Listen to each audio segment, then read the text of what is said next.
there. Howdy, how are you doing, ma'am? I would just like to give a thumbs down to your awesome look today. I am here for it.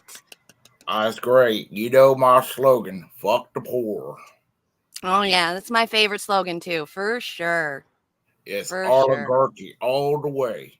We That's right. sometimes just use the term constitutional republic to just deviate people from the issue of democracy. And we disguise it with patriotic slogans like constitutional republic, which is just a trope for oligarchy. That's right. That's Say right. no to $15 minimum wage. Exactly. And I was worried back in 2018 that we were going to have another Bernie Sanders or an Alexandria Ocasio Cortez, and you came around pretty good. And I'm Thank you. Thank real you. real proud of you. That's right. That's right. I listen very well. I listen to my teachers, people that pay me really, really well. Those are the people I love so much. They make my day. I absolutely adore them. That's what makes America great. That's right. Make America great again. I mean, blue wave. Yeah. Yeah, yeah. We know, and you know, we got Biden. We control him. Yeah, I mean, he's no different. I mean, he's just like all the rest of us. He promises people things and then he doesn't give them anything. That's what makes America great. So, yeah, he's on our side. He's one of us. I've been in power since 1984. And I'm gonna tell you something. Doesn't matter if I'm the minority leader or majority leader, I get my way. That's I right. know this institution real well. Oh, I Everybody saw, cannot wait to learn from you. Oh, I can't wait. You're so smart. and when I'm gone, oh, I'm having one more text. What's going on? What's going on? What's going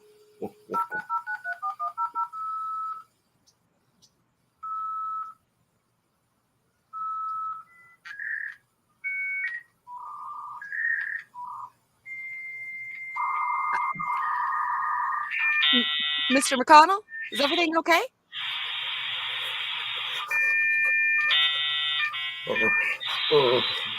Oh no. Are you okay, Mr. McConnell? I think we lost him, you guys. I think he's glitching.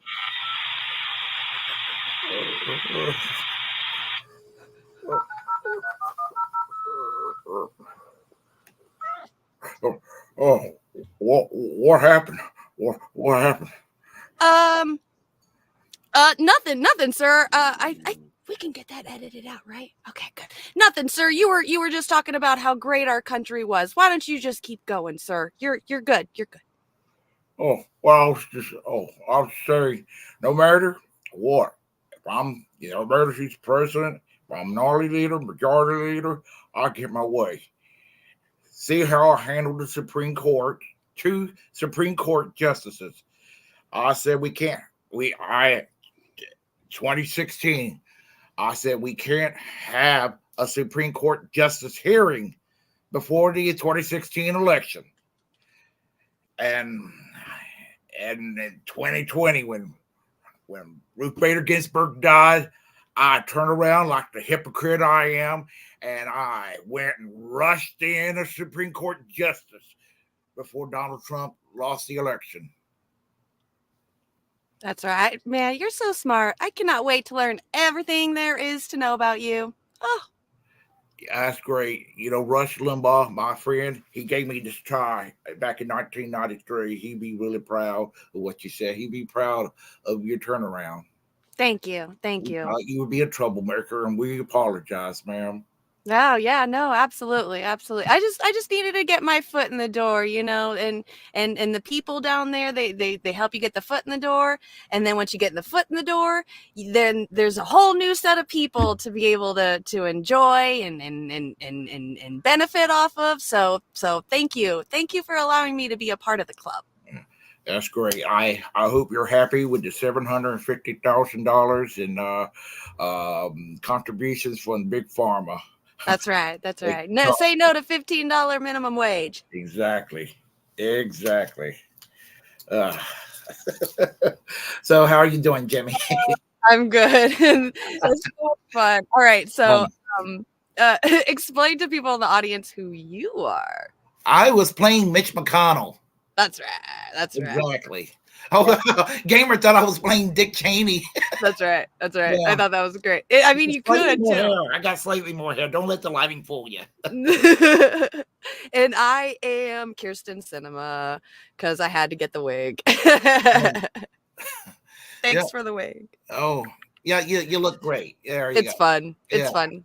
Yeah. So I've never worn a wig before, and I thought, what better person to wear a wig for the first time ever than Kirsten Cinema? Like, look at this wig. I'm gonna wear this everywhere. I'm so stoked about it. I love this wig.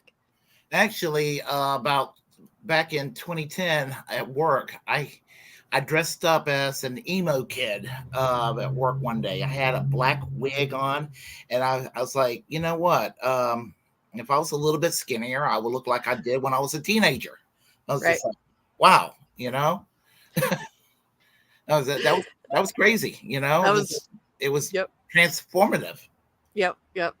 Not impersonation, but a little too much energy. I know. That was our first time acting it out. So, yeah, I'm dressed up as Kirsten Cinema. What's up, gamer? Good to see you. Daniel Berry, Earl of Laurel. Nice to see you in the chat. We also got Rick. Boss, see if that boss will approve. All right. With the blonde bangs. Yes, please see if boss approves with the blonde bangs. I heard that I look like, what was another one that I heard with this thing on? The girl from Fifth Element. I can never think of her name. Forgot it. That's another one that I heard today.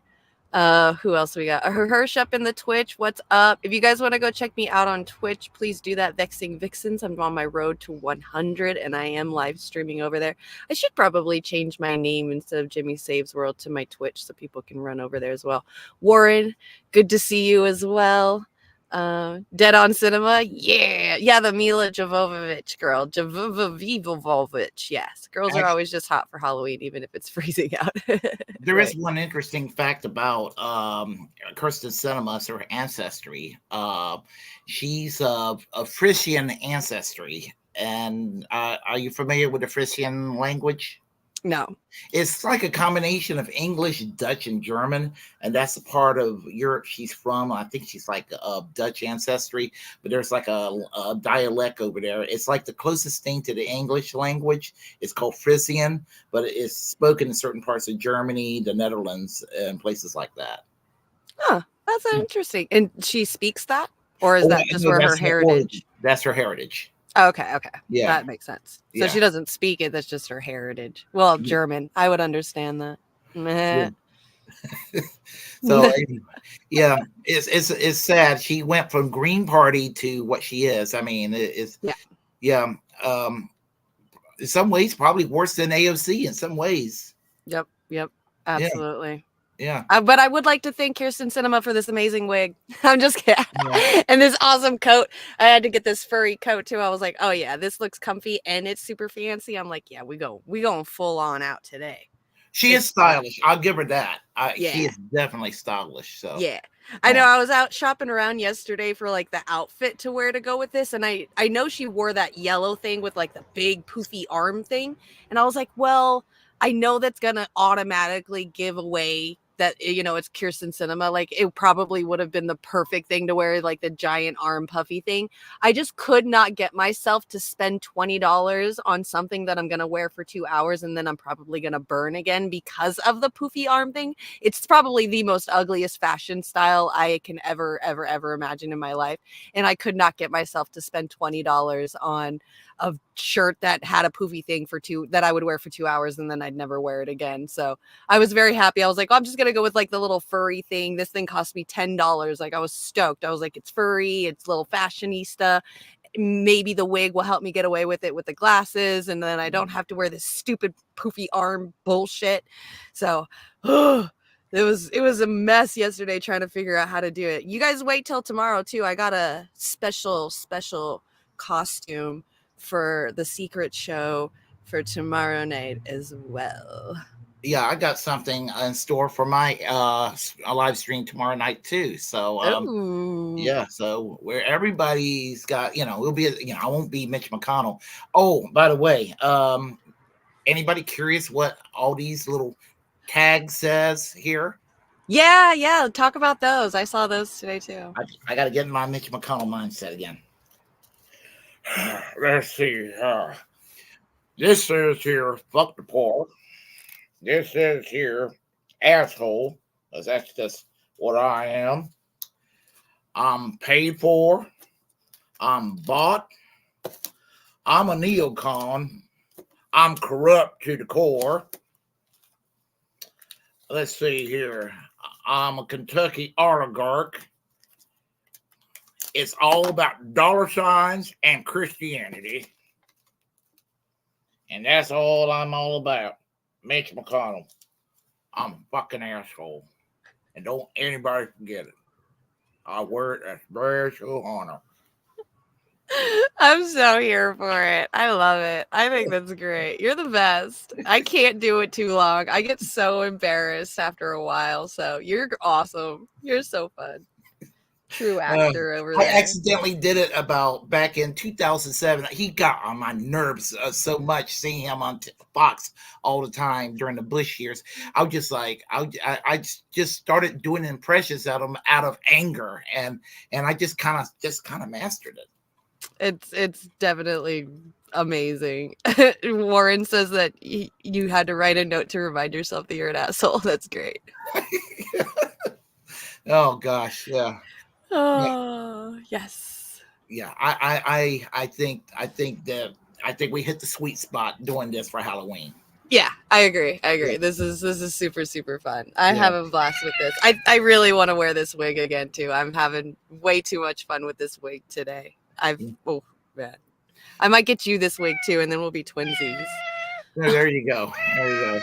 It would have been a time I would have done an impression of Bernie Sanders, but I'm too angry with Bernie Sanders at the moment. Right. Oh yeah, you could get away with a Bernie Sanders as well too. Yeah. Yep, for Yeah. sure. Yeah. I wouldn't have to change glasses because I could do a mean 1980s Bernie Sanders. Yeah. That would be way cool. Yeah. Oh, I'd love that. Okay, he approves. Thank you, Rick. Yes. Loves the blonde wig or the blonde bangs. We have to make sure the boss approves before I wear it. You know, Satan, he's the boss. So, that's how we work. Hi, Miss Sally. Huh? Some people say that about this holiday. Right. Hi, Miss Sally. Good to see you. Oh, thank you. I look beautiful as a blonde. You're so funny. Good choices. What's up, PHX Cisco? Thanks for stopping by. Okay. Are we ready to get into some of our news today now that we've had some fun? Absolutely. Okay. Let's see. Which one we gonna go first? Let's see. Which one do you have? And because I haven't seen your outline yet, we can go with your first one. All right, cool. Then we'll do that. So, really funny story over this last weekend. We're gonna talk about it. I'm gonna read the thing and then we'll watch the video on it too. It might be a repeat, but we'll see. So, really cool, scary thing showed up this weekend on a beach out here in California. Not very well known to be beached on California because they are known to be 2,000 to 3,000 feet deep below the ocean shores.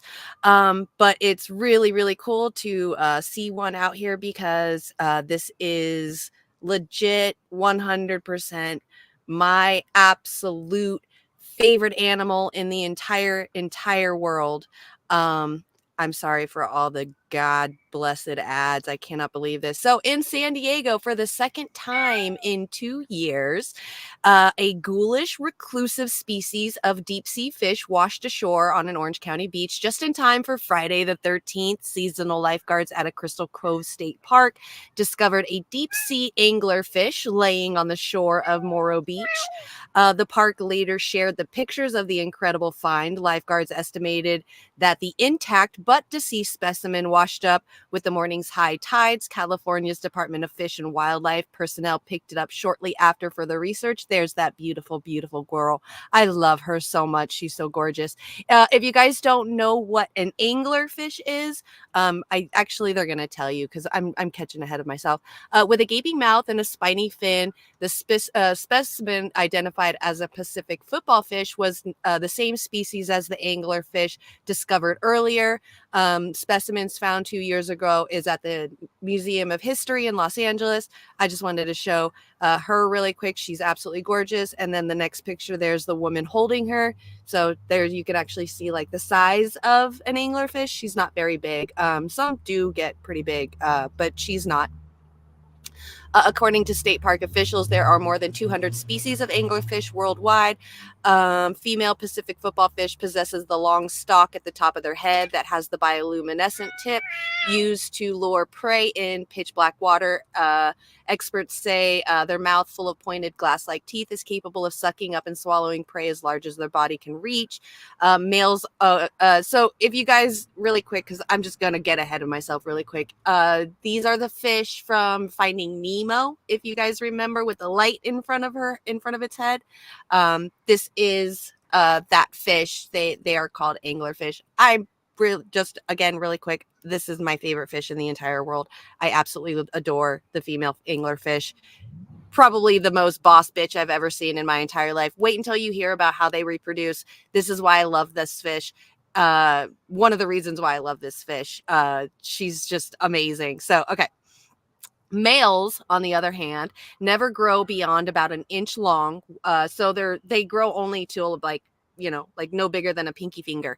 And their sole purpose is just to find a male and help her to reproduce. So the males, they latch on to the females with their teeth, and then that's when they become sexual parasites. So multiple males can latch on to a single female, eventually coalescing, combining itself, growing itself into the female until nothing left of the male's form but their testes for reproduction for the female. So the female can use those testes to reproduce at any time that she wants to with those. So that's why I love her. She's such a fucking boss bitch. Happy Halloween. That shit's awesome.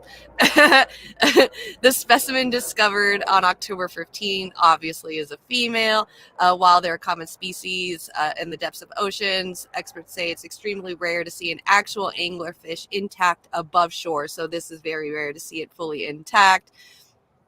They don't know a lot about the specimen because they don't see them very much. That's what makes them so mysterious. Aside from the anglerfish discovered, there are only about 31 complete adult female specimens in museums across the world. The 31st was discovered on the 2021 in December. And it just wants to fucking skip around and be a fucking weirdo. So there's the story, written story about him. Here is the video of it. I am so excited to show you the video. Yes, my favorite animal. I fucking love this bitch. She's so badass. All right, here we go. Well, imagine relaxing at the beach. This thing washes ashore, an anglerfish that looks like something straight out of a horror movie. The deep sea creature made its appearance on Friday, the 13th, at Crystal Cove State Park. California Fish and Wildlife says it is rare to see these creatures because some live 3,000 feet below sea level. It's the second one that's come ashore in the past 2 years. She's so pretty. The other fish was so peculiar that it's now on display at the Natural History Museum of Los Angeles. And Lopez, you said it looks like it's from way down in that the little thing on its head is a light. Yeah, it's a light. Right, he needs a light on its head because it's so dark. Right, a lamp that he swims around with. My friend Liz Climo is a comic book artist. She's amazing. A lot of people know who she is, but she drew a little comic of this particular fish, and it's really. Hello, I'm Mark That's Brown. so cool. There's my story about the anglerfish. What do you got to say about that? Well, when I saw it, I just thought of a song from 1979 that was I heard all my life on a Doctor. You ever heard of Dr. Demento? Mm-hmm. Yeah, there was a song I used to listen to in the 1980s called "Fish Heads" by Barnes and Barnes. I don't know if you ever heard this song. It's a comedy song. Mm-mm. And they used to play the video on MTV occasionally back in the 1980s. And I can forward that to you later on. It's a comedy song. It's funny as hell. It was funny to me. I'm sure Warren's heard of it. Probably. Yeah, it's called, and it's sang with the Chipmunks voice. Fish has, roly poly, fish head, eat them There up. he goes. Yeah. Yep. There he goes. Yeah, it's funny. It's a funny song, and then the man goes into what how he loves it. The fish there reminds me of the fish in that song. Okay. Yeah, Well, that's very interesting. Then I'll have to go look that up because I love that fish so much. She's so beautiful. yeah. It's my favorite fish. Yeah. Yes, I agree too. What Hirsch is saying in the chat as well. What's going on in the depths that's making this happen more often? It has been happening a lot lately. I agree. It could be, numerous obvious things: climate change, the oceans heating up, the ice caps melting. All of that could disrupt definitely even the lower parts of the ocean. Could mess because down there that's where creation of life is, the volcanic underwater volcanoes and things like that. That's where at least scientists right now, as of right now, say that's where the creation of life was started, was in those areas. So I mean, just one little small change in the water is gonna mess up everything down there, even probably all the way down to there. So yeah, I agree. It's really sad to see it, but it was really cool to be able to see one of my fish fully intact up on the shore like that. It's so cool because I always imagine like the size of them. That's where my love for them and my fear for them kind of like teeter back and forth, because seeing her hold that fish and seeing that size, I'm like, okay, that's not too fucking bad. But sometimes when people talk about the size of those fish and say that they're like the size of a human, I'm just like, ugh. Okay, I love her, but fuck, that's scary, So I don't know, but she's Size of a human, that'd be intimidating.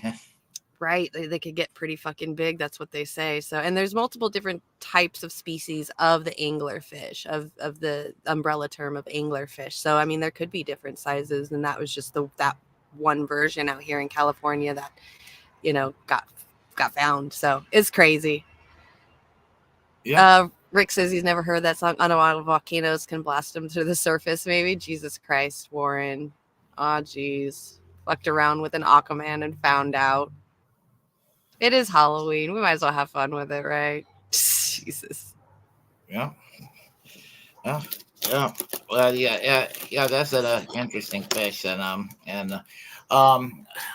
Ellen said she said never heard that song. Ellen, look up Barnes and Barnes Fish Head by Barnes and Barnes on YouTube. You'll find it easily. Yeah. Okay, I guess. All right. We'll go with the next story. All right, what you got for us? Which one? I guess we'll do, since it's Halloween, we'll start with the History Channel one.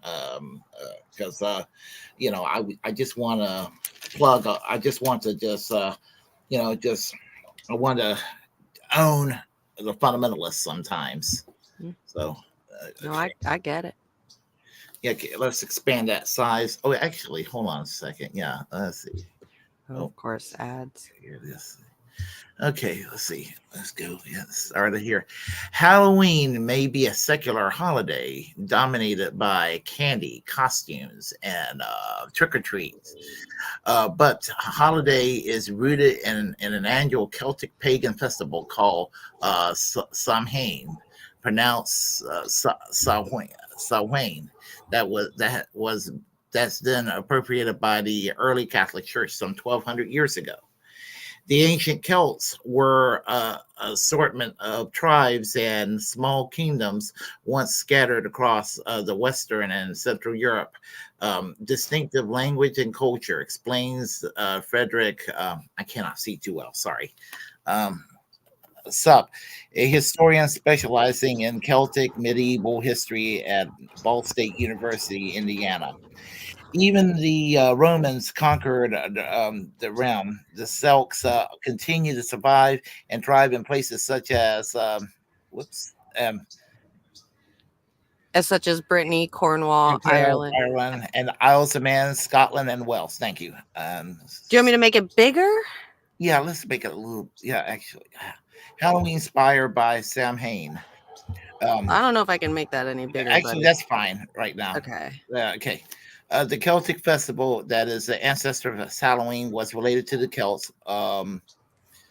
Related to the Celts way looking at the world. All the Celtic people conceive of the fundamental dichotomy between light and dark, with the former representing positive, lucky, fruitful values, and the latter representing negative, threatening, destructive values. Sup explains.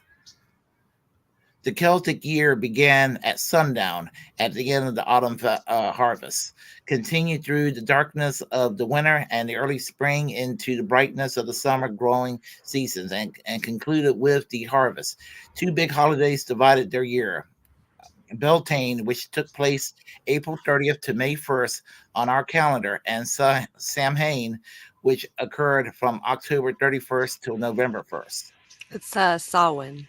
Yeah, I have trouble with that. Sorry about that. No, it's okay. Yeah. Just don't Halloween. say that to a witch. She'll get mad at you. Oh, okay. Halloween's origins can be traced to the Celtic holiday of Samhain, a Druidic festival held on October 31st. Samhain was the moment when the spiritual world became visible to humans and the gods enjoyed playing tricks on mortals. It was also a time when the spirits of the dead mingle with the living. The Celts believed in gathering all the harvest of Samhain so that it would not be damaged by the evil or mischief spirits who could return to the first evenings of the dark half of the year. Sup says, token offerings of harvested food should be offered to the spirits to placate them. Popes adopt Celtic traditions. The importance of pre-Christian customs to people's lives apparently wasn't lost upon the early Catholic Church. Pope Gregory I, also known as Gregory the Great, who headed the church from 590 AD to 604, advised a missionary going to England that instead of trying to do away with the religious customs of non-Christian people, they simply should convert them to the Christian religious purpose. For example, the site of the pagan temple could be converted to a Christian church, Sup says. In that fashion, Samhain, the Celts' dark supernatural festival, eventually converted and given the Christian context. The ancient Celts believed that that all sorts of threatening spirits were out about on Samhain. Substance says the early medieval church believed in saints, Christians who were remarkable for their devout religious beliefs and lives, but the saints also had supernatural sides, such as their involvements in miraculous occurrence. So the church mixed the traditions involving the Celtic spirits and the Catholic saints in the 800s. The church designated November 1st as All Saints' Day. The old beliefs associated with him never died out entirely.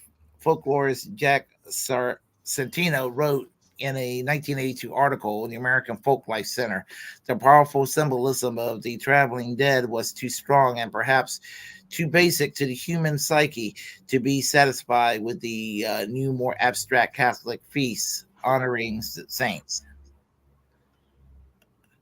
Instead of the first night of Samhain, October 31st became All Hallows Day evening, the night before the saints were venerated. The name eventually morphed into Halloween, and it became the time when Christians could turn the supernatural symbolism and rituals of Samhain into spooky fun.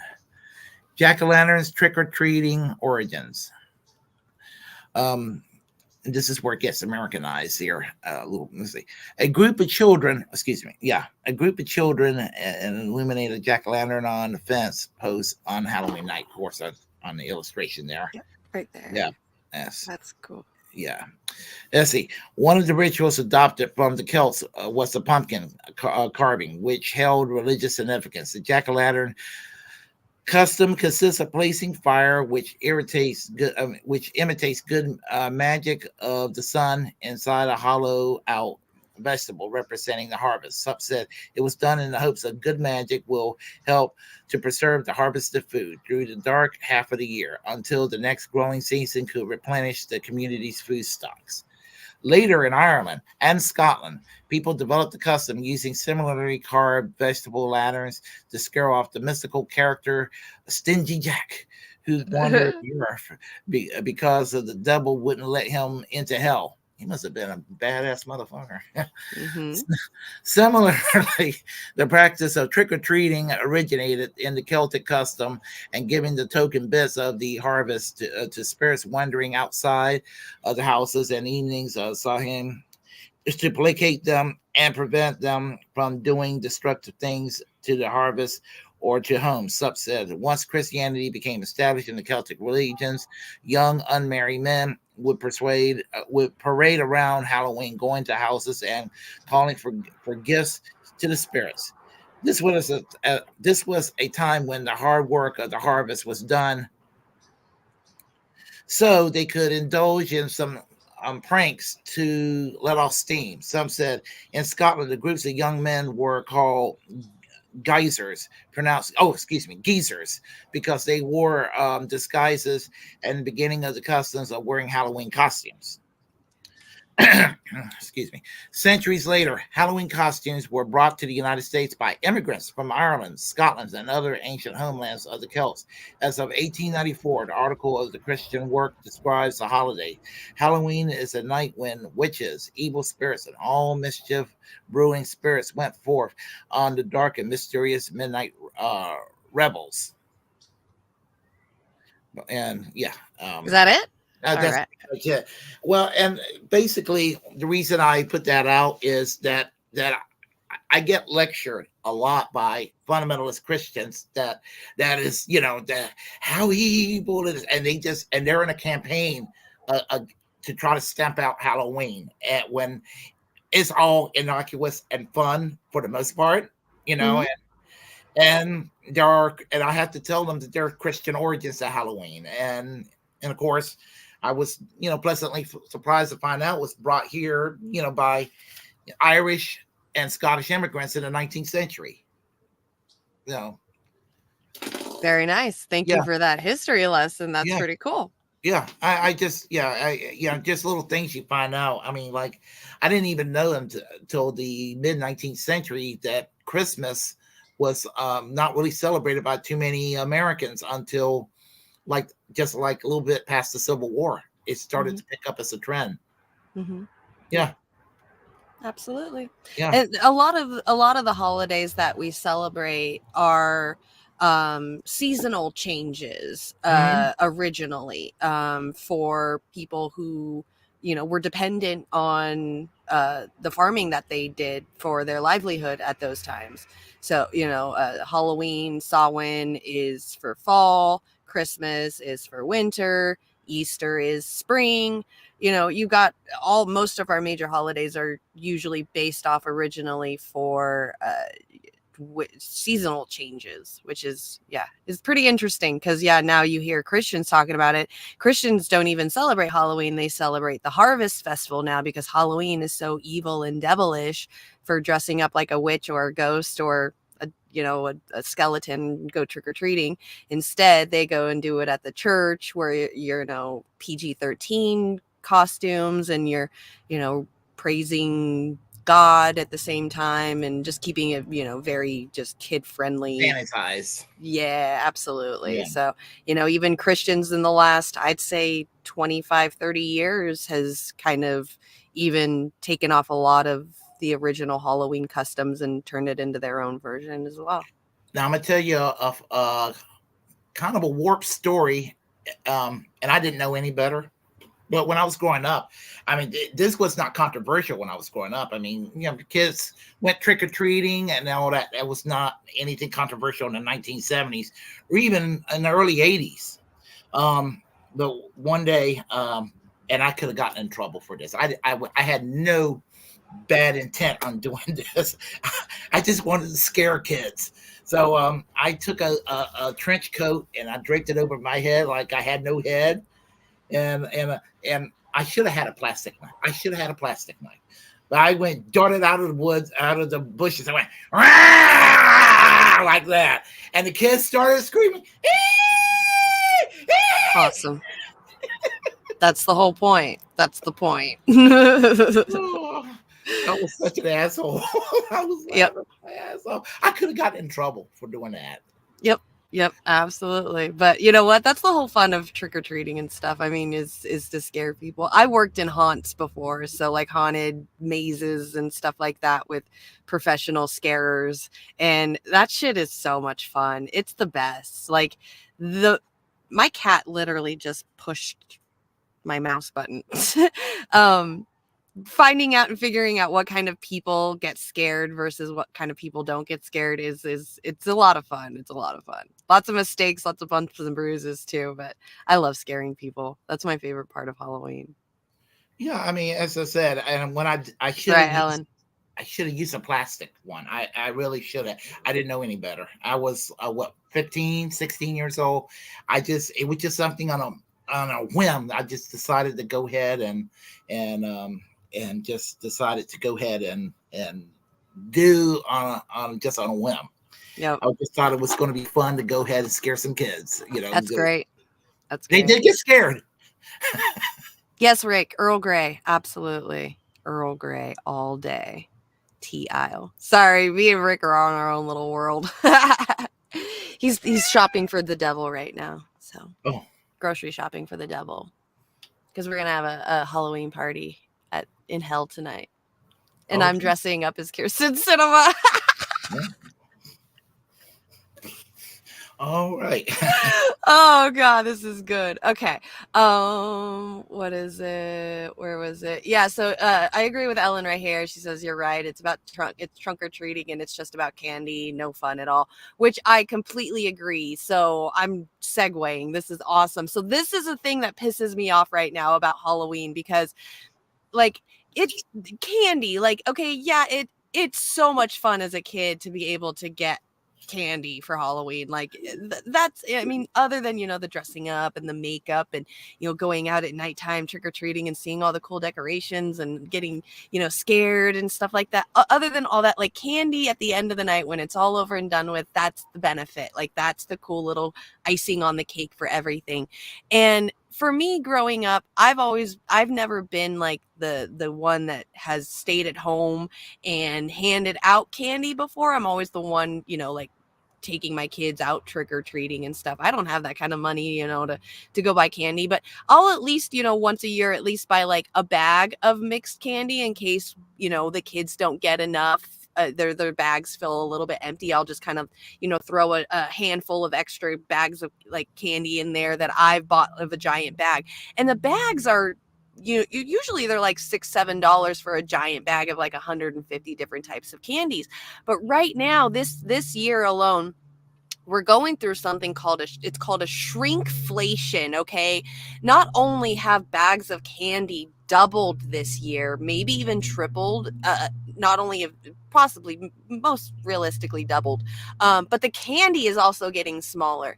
So here's a news report that I've found from 2 days ago, but they've been talking about this probably this week, and I just went to the store yesterday and saw the candy myself. I was gonna buy myself a bag of those candies and could not get myself to spend $17 to $21 out here in California for a freaking bag of candy. So I just went to Kohl's and got myself some like chocolate popcorn and stuff. But here's the news report about the prices of the Halloween candy and how it's literally almost becoming it's going to become impossible for a lot of people to get enough candy for every kid this year that's going to be going to their doorstep. Because I know, like, my friend, she, possibly has a lot of fucking people or is going to have a lot of fucking kids coming to his house. And like out where he lives in the cities and stuff too, possibly couldn't even have, like get enough candy for the prices that it is. So here's the news report on it. This just makes me super, super frustrated to see this. Halloween quickly approaching and people are stocking up on that candy. That's right. And according to the National Retail Federation, most people will spend about $32 buying Halloween candy. CBS 17's Amalia Roy is taking a closer look at the numbers and how some organizations are trying to lessen the blow. For some people, the rising prices of candy and costumes can be the scariest part of Halloween, especially in families with more than one child. Costumes, we went to the costume store the other day and cost us like over $100 for a couple of things. Our daycare asked us to donate candy, so we're buying bags of candy for home and daycare. So you got to spread it around. Costumes too. That I didn't even mention costumes. I went yesterday to different costumes, like a couple different costume stores, like Spirit, Halloween stores, stuff like that, just for like, those pajama onesies that's like a dinosaur or a unicorn. $50. You're just for a full costume, you're going out of there spending at least $150 this season. It's the prices of things is insane. And then you're not and the shrinkflation is happening in the costumes too. There was a costume I saw there yesterday that the picture shows like a full-on costume, like, undergarments, nylons, boots, everything like that. It's like $45-50 for this. And you read the back of it and it says 2 pieces, a shawl and like this little bone front piece that's like looks like a small little rib cage, and that's all that comes in there is 2 things, and you're paying $50 for the 2 items instead of a full-on costume. There was $25 that was supposed to look like a Princess Fairy costume. It was just a holster. It's all it was with some like leather straps around the arms and the chest. Like the prices of things, even costumes too, are nuts. According to the U.S. Bureau of Labor Statistics, the price of candy has risen more than 7% in urban areas in the past year. It's part of the reason why the New City Church in Raleigh is holding a trunk or treat event this Saturday that's free to the community, where volunteers give away candy from the trunks of their cars. We want to be able to provide an opportunity for those parents who, they wouldn't go trick-or-treating, or they couldn't hand out candy to people in their neighborhood because it's just something they can't afford. For around $17, the New City Church says that this 150-piece bag of candy should cover around 7 to 8 kids when they're expecting hundreds of people to show up on Saturday.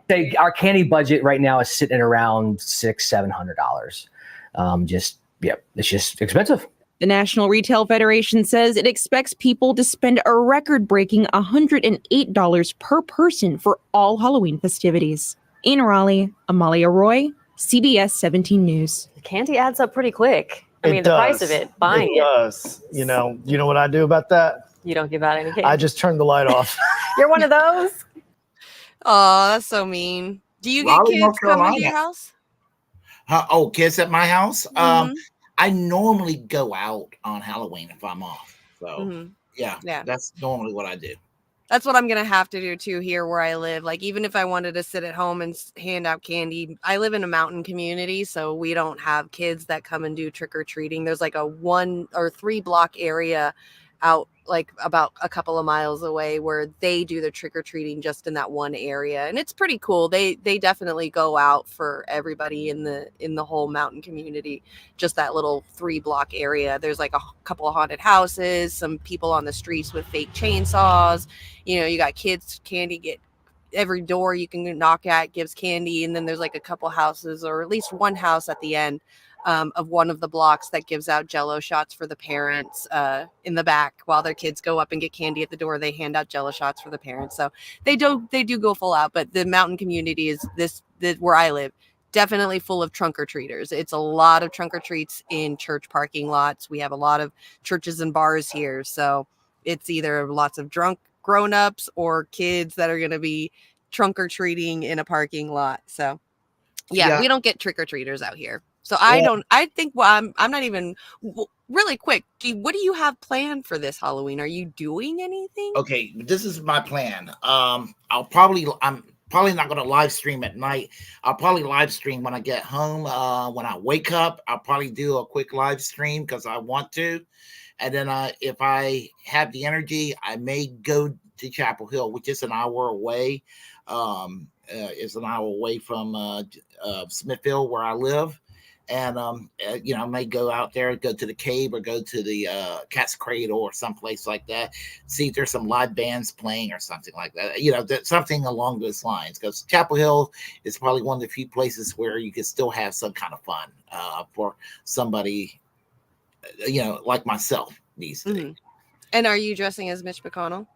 I'm going to dress up as something. I don't know if I'm going to dress up as Mitch McConnell, but I usually will dress up if I'm in Chapel Hill on Halloween. I would dress up as something. Yeah. No. Good. I have an old police helmet from Britain, a plastic one that I can't find. That I used to. It's like a child-sized police helmet. Oh, that's great. I bought it at the souvenir shop when I was in London, and when my mom and dad were visiting, and I showed them, I put that thing on top of my head. My mom was laughing. She's like, "You look like a nut." That's awesome. That's so cool. It was just on top of my. Hell yeah. Hell yeah. You should do that. That's what you should dress as. If I could find it, I don't know where the hell is that though. Yeah. That'd be so fun. Yeah. So all right. Okay, so Well, that's my story on the candy. What you got? next story. Yeah. Okay, Glenn. Yeah, let's try the Glenn Greenwald story. Yes. All right, you got it. Yeah. All right, so this is called Vital Lessons from the United States Catastrophic Response to 911. Yes. And the reason I found this so repellent and so odious and so offensive to the truth is because this claim was coming from the very same people who were the authors of all these lies and morally reprehensible policies and disastrous wars that impelled me to enter journalism in the first place, and that I devoted the first 10 years of my journalism to documenting, namely all the crimes that took place under the banner of the war on terror, not just the invasion of Iraq and the destruction of that country that gave rise to ISIS, based on all sorts of falsehoods that the government and their media allies spread, but all of the prongs of the war on terror, from bombing 8 Muslim countries and constantly killing civilians, to the creation of due process-free prisons where people were put in cages for 15 or 20 years, some of whom are still kept there without even bothering to try them with any crime. The creation of radical theories that said that even U.S. citizens could be imprisoned without trial, without even contact with the outside world, if the president just decrees them to be an enemy combatant. All sorts of horrific and hideous lies and crimes that destroyed the Constitution, the importation of the Patriot Act, and warrantless mass spying on domestic populations.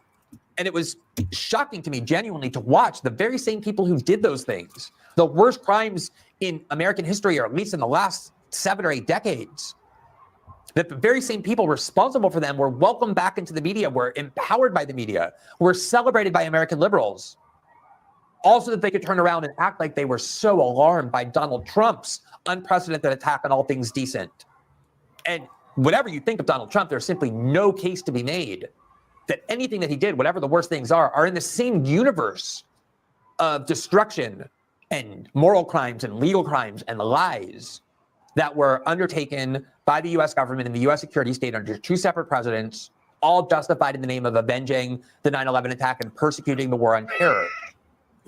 And as we've been doing over the last 2 weeks, ever since this new war erupted between Israel and Gaza, where so many of the similarities between the post-9/11 climate in the United States and the climate that is governing now when it comes to the war in Israel are so self-evident and apparent, we've been encouraging everybody to take a deep breath and try and be sober and not allow the same manipulation of your emotions that took place after 9/11 that bred so many of these disastrous policies to once again work, to use your faculties of reason, your critical thought process, and most importantly of all, to remember the lessons of 9/11, the fact that so many Americans were induced to support policies that they were told were vital to crush terrorists and to avenge the attack. The same thing we're being told now with respect to Israel, only for so many Americans to come to realize, in some cases very quickly, in some cases over time, that the policies they were induced to support were in fact completely counterproductive, that it didn't stop terrorism at all, but actually made the problem worse, that it wasn't designed to benefit the American people, but only a tiny sliver of people in power, especially neocons who had their own agenda that had nothing to do with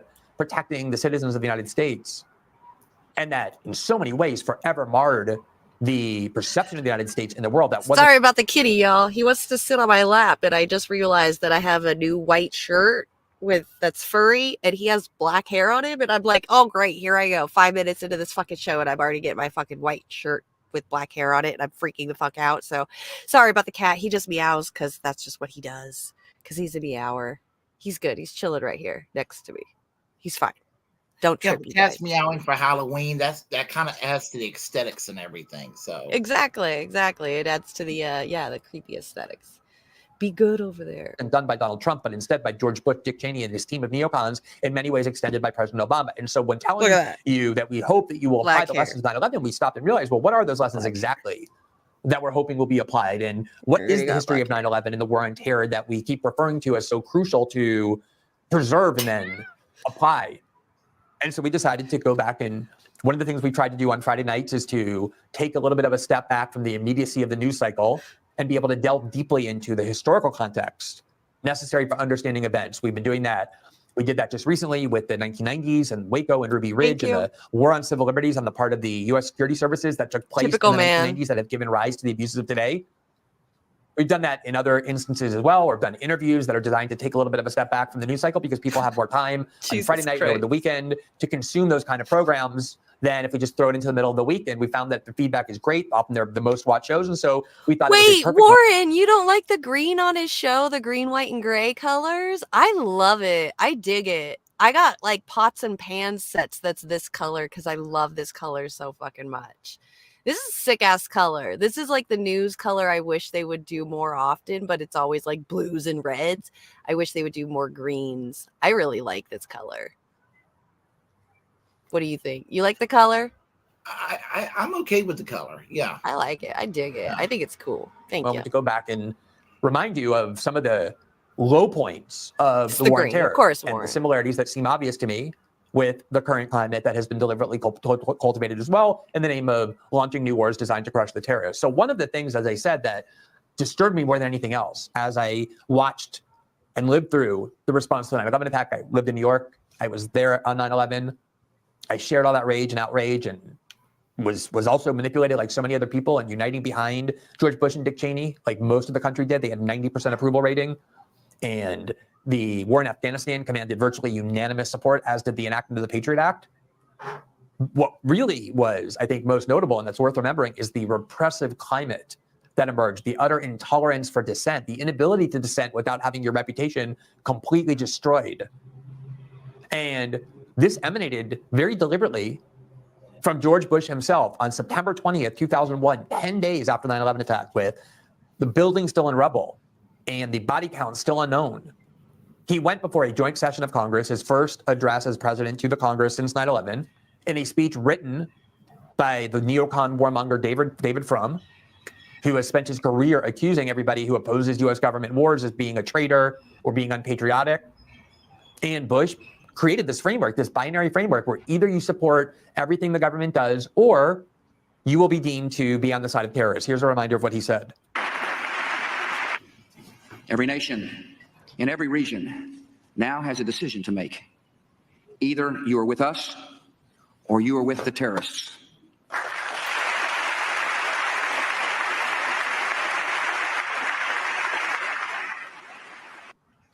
I mean, there you saw some intense applause, a standing ovation, prolonged applause.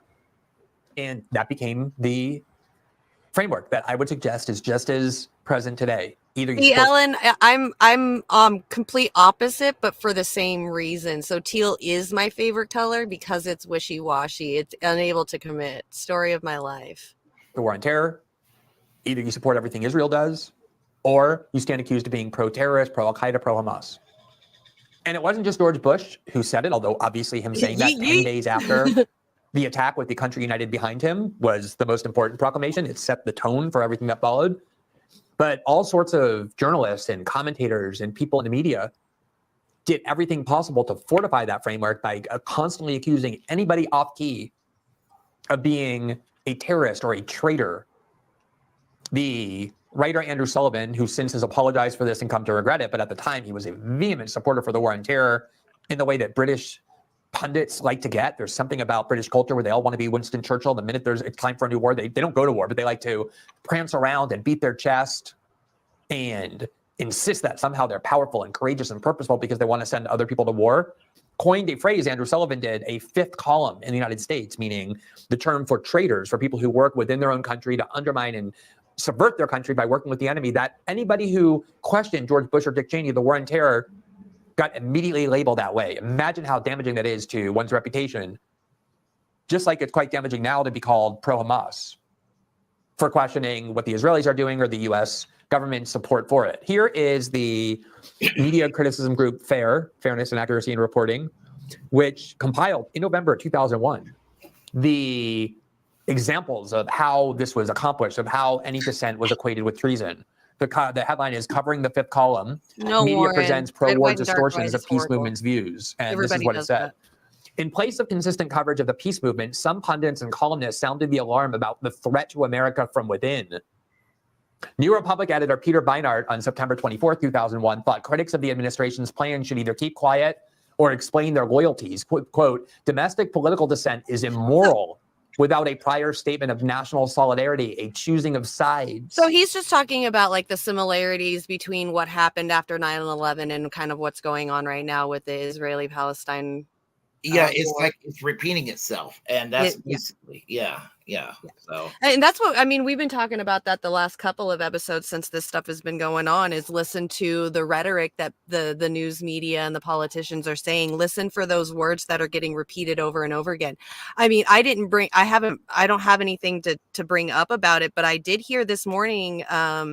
Somebody from the United Nations, the UN Council just agreed to a resolution to stop the ceasefire. But at the same time, what the heck else was going on? Oh my gosh, I just totally blanked out on what I was gonna say. That we need to that we're going to be, or we're possibly could be in a war with Syria and Iran. So now we're adding on Syria and Iran again back into, us going back into the Middle East like we just got ourselves out of. We're getting tired of, Russia, Ukraine, white on white crime. We need to go back to going, we're obviously going back to the brown color again. So yeah, it's crazy that like the rhetoric that they're saying with this Israel Palestinian thing, because now it's jumped to more than just against Palestine's. Now today on the news they're talking about Syria and other countries as well. yeah, well, the thing about it is a couple of things. Glenn Greenwald's been really scorching. He's been on fire in the last couple of weeks with this, since this whole thing started on October 7th, because for all the people that attacks him as being right wing and basically an adjacent mouthpiece for Fox News, he's been going after Fox News because they've been going back to their old rhetoric that they sort of gotten away from. Well, they kind of just they kind of rebranded themselves for a little while, and I never bought into it, but they're coming back to their old Bush Cheney bullshit again, and they're calling for clampdowns of civil liberties and censorship. They're calling for authoritarianism, and I have told people that this is coming back. It's coming back. I feel like 2002 is demanding its neocon fear-mongering tactics to back. Basically, that's they want it back. Yeah, if you hear them saying the same words over and over and over again, write that word down, because that's the word that they're using for propaganda to brainwash you into believing what they're having to say about what's going on right now. And keep a list of those words, because that way when you hear it again on the news, like, oh, they're doing it again. Here they go. We just need to keep out for these words. Now get this. Now these people on Fox News and the right wing, when it comes to the white nationalists, they don't care about white nationalists one way or the other. Because it's kind of their constituency, they dog whistle. They know that they support them, so they just kind of like whatever, but at the same time, they'll denounce an isolated incident, and I don't even believe it happens, of maybe some left-wing student that supposedly attack a Jewish student. But if a white nationalist attack a Jewish person or a black person, Fox News would just write it off. But Yeah. but they Like they're won't. doing with the main shooter right now, the one at the bowling alley and the bar, saying it's a mental health problem, like they always do, and nothing changes. Yeah. And when it's explicitly, and when it's undoubtedly a right-wing person, especially if it's a white nationalist, they'll be like, not really, or they'll be, no, that person's a left winger, not a right winger, and they do this every time, and it just irritates me. Mm-hmm. Yeah. Absolutely.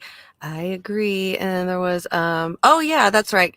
Yes, Hirsch made a really good point, because I've been wanting to say this too since for the last couple of weeks too. If anybody doesn't realize, Muslims are Semites as well. So saying that you're calling us, like us who are, free Palestine people, calling us anti-Semites, especially you, because I'm pretty sure that you probably heard it more often than I do, because I don't post on social media too much. But for whoever's heard themselves being called an anti-Semite for wanting Palestine to be free and its own country and equal and everything, just remember that Muslims are Semites as well. So you cannot be anti-Semitic towards them or towards the Jewish religion and those people, because Muslims are Semites. So they're brothers, they're long lost cousins, they're related. That's why this is such a ridiculous, horrible thing that's happening to these Palestinians. And if you want to look back even even further past, they're related. They're supposed to be brothers, cousins. So. Well, the Sephardic people are related to the Arabs. I mean, they're the same. I mean, to me, Sephardic Jews are basically Arabs that practice the Jewish faith. Right. Yeah. So. That's what they are. The ones from Europe are Ashkenazis for the most part. They came from a place just above the Caspian Sea, by the Ural Mountains, a place called Caesarea, which was a tiny little country that was created in the 700s, and it ceased being a country in the 1100s, and they spread out into Western Europe that way. So that's where the European, Jewish people come from, Russia, where I guess the Yiddish culture and all of that comes from. Yep. Look at you, Mr. History Guy. I'm proud of you. That was good. Yeah, I found that out when I took a Russian history class back in the 1990s, when Russia was no longer controversial. Yeah, right. Yeah. Okay. In other words, if you don't stand up and say, I support the United States and love the United States and I'm on the side of America before expressing any kind of dissent, it means that you automatically are to be deemed treasonous, just like anybody who criticizes the United States support for Israel or the Israeli attack without first standing up and saying Hamas, I condemn them vehemently as monsters and savages, is deemed to be the same. We have condemned the Hamas attack from the beginning, but it's this idea that unless you're constantly focused on that, no dissent is permitted without being accused of being on the side of Hamas. New Republic columnist and former editor Andrew Sullivan had a more ominous warning in the London Sunday Times on September 16, 2001. Quote, the middle part of the country, the great red zone that voted for Bush, is clearly ready for war. The decadent left and its enclaves on the coast is not dead and may well mount a fifth column. The Washington Times columnist Robert Stacey McCain on September 27th was even more threatening, implying that military force should be used against anti-war protesters. Quote, why are we sending aircraft carriers halfway around the world to look for enemies when our nation's worst enemies, communists proclaiming an anti-American jihad, will be right there in front of the Washington Monument on Saturday? He was referring to a protest against the war on terror and against going to war, which has typically been considered a fundamental American right, but wasn't at the time and isn't now.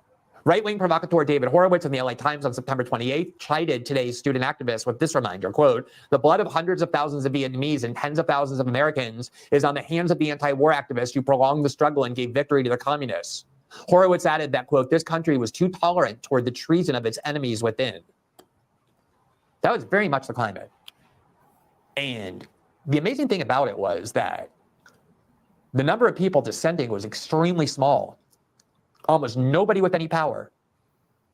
And yet it wasn't enough for them that there was short of 100% unity. It had to be 100% unity. They couldn't stand the fact that there was a stray voice over here and one over here asking questions in the context of 99-1 votes in Congress, or 434-1 votes in Congress, or 90% approval ratings. Just like they can't stand the fact that right now, every major American politician, with maybe one or two exceptions, is voicing vehement support in both political parties for U.S. support for Israel in this war. There's a college student group over here and an assistant professor over here and a speaker at a DA rally over there, offering very fringe and marginalized views, and they just are obsessed with it. There can't be any dissent, just like was true here. In fact, just to give you a sense for how unified the country was in the name of whatever George Bush wanted to do in the name of stopping terror, and how little dissent there was and how much it transformed American political life for the worse, look at what happened with the Patriot Act. Here from the Electronic Privacy Information Center, its page on the Patriot Act has a little history. They say this. By the way, the Patriot Act, for those of you who don't remember, the official name was the Uniting and Strengthening America by Providing Appropriate Tools Required to Intercept and Obstruct Terrorism Act of 2001. That was the acronym that led them to call it the U.S. Patriot Act of 2001. The act was introduced less than a week after the September 11th attacks and passed with little debate or opposition. The Patriot Act expanded surveillance for law enforcement by, this is what the Patriot Act did, and again, almost no debate, passed very quickly after 9/11 because no dissent was tolerated. It expanded domestic and international wiretapping and pen register monitoring. It expanded authority to access to electronic communications. It allowed secret, quote, sneak and peek searches. It removed privacy protections to allow federal agencies to share more information. And it expanded funding to federal law enforcement agencies. The Patriot Act was passed in the immediate aftermath of 9/11. Although many provisions of the act had been proposed before to substantial criticism, Congress swiftly approved the act with little debate and no House, Senate, or conference report. Everybody was petrified to oppose something called the Patriot Act in the wake of 9/11, because to do so would get you accused of being on the side of al-Qaeda and not a patriot. Here's the roll call vote for the U.S. Senate passing the... Also, it didn't help with the fact that they made us think like, oh, you can spy on us as long as we're not doing anything bad or we got nothing to hide. Because that was definitely the culture mindset of a lot of people back then was, oh, I'm not doing anything wrong. They can go ahead and look at my stuff. I don't care.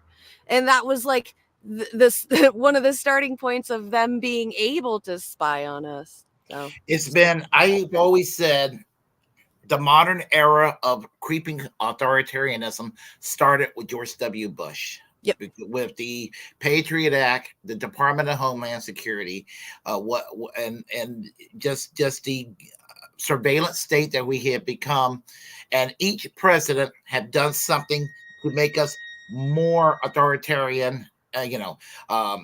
Obama did it, Trump did it, and Biden is doing it, and I'm afraid that the next president will be doing this. So, and the thing about it is, I don't know, and I'm actually fearful. As bad as Trump is, I'm fearful of what could be. I think that Biden is not going to be the nominee. I think it's probably going to be Gavin Newsom, my opinion, but I also don't think it's going to be Trump. I don't know if it's going to be Gavin Newsom. Who's going to take over California? Who do they have lined up for the governor for California then? Well, don't think can't of think something. of anyone. Yeah, and they're busy trying to get Adam Schiff to become the next senator.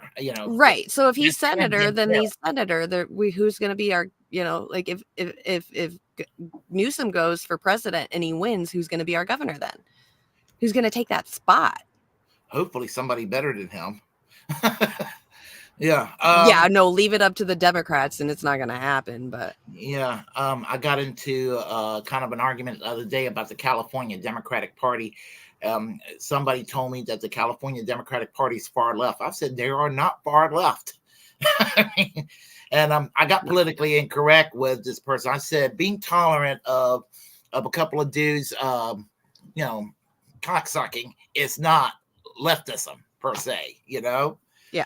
I mean, I had to make a point, Yep. And No, I think it will be Adam Schiff. I think it was going to be Gavin Newsom, and Russell Dobler has been has been warning that it's going to be Ron DeSantis. Somehow, I believe that Ron DeSantis, even though his campaign is not that impressive right now, it's still early. And if anybody can take down Trump, it's probably going to be Ron DeSantis. They're going to probably rally around him because he's The Republicans? he's the only one that can take down Trump. God, they're just gonna. I never thought I could imagine somebody worse than Trump, but man, they're really raising the bar on how bad they can get a candidate if that's who ends up being the nomination for Republicans, because he's worse than Trump. Yes, he is. And here's the thing: he's basically everything that. And I want to make this clear. When I say these things, I don't want to make it sound like I'm being soft on Trump. Trump is comic relief to me. I laugh at Trump all the time. He's just an ass clown. You know what I mean? He's an incompetent ass clown. He can't do that much damage because he's so incompetent. But this guy is a competent operator, and he's a war criminal. What he did down in Guantanamo already during the Bush years, down in Guantanamo, engaging in torture. He's everything that I despise about Bush and Cheney, and he's all the projection of the true and untrue things that the shit libs with the pink pussy hats said about Trump, but without the comedy show. Yeah, and if you're upset with how we're treating the Palestinians now, just wait till you see when Ron DeSantis is president for that. Yeah. Oh yeah, he's actually trying to shut down pro-Palestinian events on college campuses right now. Free speech shit. Yep. Yeah. Oh, but they're for free speech. Free speech, my ass. Yep. Cisco, I'll vote for you. If you actually are serious about running, whoever you are, wherever you are out here in California, let me know. I've ran my own campaign. I've helped run people's campaigns. I'll help you. Let's get you out there to be governor of California out here. I'm down. Yeah, I'll tell you a funny story about the recall, and we'll get back to this. When they did the recall for Governor Gavin Newsom, I got into an argument with somebody, and they told him, and I said if I lived in California, I would vote for the recall. And I forgot the name of the Green Party candidate who I said I was going to vote for if I voted for the recall. And a conservative that was on my other Facebook page said that I'm a racist because I wouldn't consider voting for Larry Elder. I said, I would not vote for Larry Elder because he sucks. It has nothing to do with the fact that he's African American. Right. You know? Yep. Yeah. That's the thing, is they still want to virtue signal all that stuff still. Like we didn't learn our lesson with Obama. Like it does. Yeah. Okay. Congratulations. You were quote unquote sort of our first black president, but you didn't do anything different than all the rest of them. So, I think a lot of us are, but there's still a lot of Democrats out there that are like, still, oh, well, he's virtue signal, all of this. Come on now. So. I mean, I would say anything. Well, our politics is a mess in this country. Let me just put it that way. Yep. Absolutely. 100% agree. Do you want to continue on this? We can go with the next story. I think that's pretty much the gist of what he had to say right there. Okay. We'll go with, let's see. What do we got? Okay. One of mine.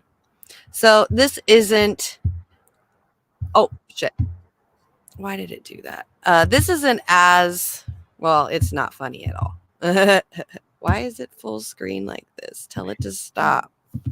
Oh, well, let me just make one little side note here for you and everybody. I decided to do one little, just sprinkle one serious story like that in the midst of all the fun. So, Sprinkle a fun. Wait, you have a fun one? No, I said I decided to do a serious one in this all the little fun stories here.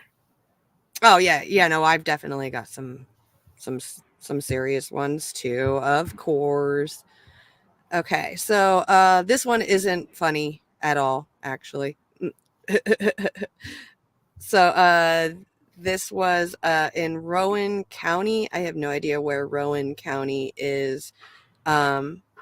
But this man was deceased and was mistaken as a Halloween decoration. First tonight, a Rowan County family's upset if their loved one's body was mistaken for a Halloween decoration and left sitting for days. And they now want to be able to know how he died and why it wasn't reported to police sooner. Queen City News anchor Morgan Francis spoke with his family, joining us here in the studio with the very latest shocking details. Morgan. Alicia, Brian, this all happened in China Grove. The family discovered a lawn care worker mowed around Robert Owens' near naked body, thinking it was a prop. A day later, someone else made the gruesome discovery. Don't know how you can do that.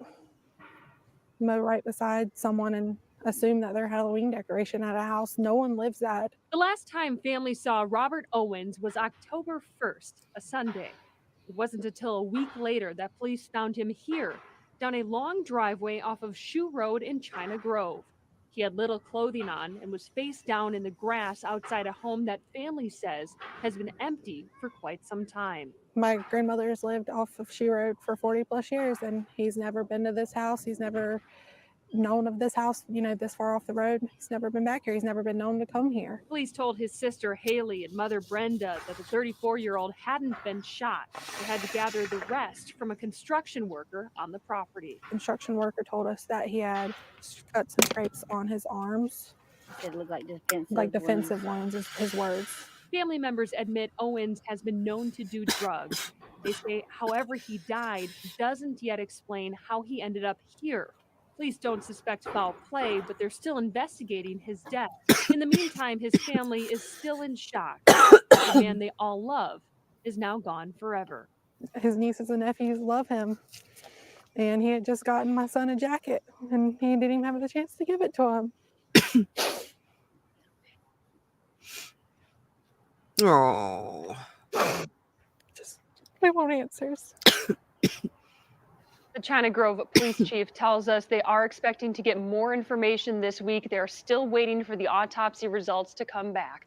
Owens' family says his death has left them with unexpected expenses, and they're currently trying to raise money for his funeral. Alicia. Yeah, like I said, Halloween related, but not so funny. No, that's very unfortunate. What happened?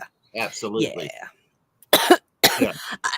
I know, and it kind of just brings it back to, or it brings me to the thought of like the culture of America nowadays. We're kind of, at least when it comes to death, a lot of people are very desensitized to it. We've been very jaded because of social media access to things like that, and plus the realism too of some Halloween decorations definitely would probably.